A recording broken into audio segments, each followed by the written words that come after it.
Si on était dans un monde qui n'est pas le nôtre, où les investisseurs, quand ils mettent de l'argent dans une société d'hydrocarbures, étaient, je vais encore une fois prendre du jargon de marché, collés pour 40 ans, je vous garantis qu'il n'y a pas un investisseur qui mettrait de l'argent.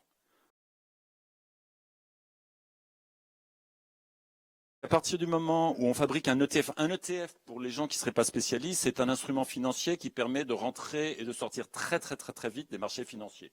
Donc j'investis maintenant et si je veux sortir demain matin, tout va bien. D'accord. On renforce la tragédie des horizons.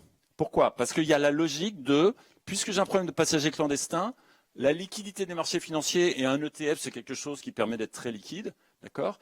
Ça permet, je reste sur ma comparaison, enfin cette image et cette théorie économique du passager clandestin, ça permet de se tirer du train avant que le contrôleur arrive. Ah, il y a le contrôleur qui arrive au bout du wagon, super, c'est liquide, je me barre et c'est pas moi qui aurai la paume. Excusez-moi, je parle comme un trader dans les salles de marché, mais c'est comme ça que ça se passe. Donc à partir du moment où on n'est pas dans un capital patient, dans un capital qualitatif, on entretient la tragédie des horizons.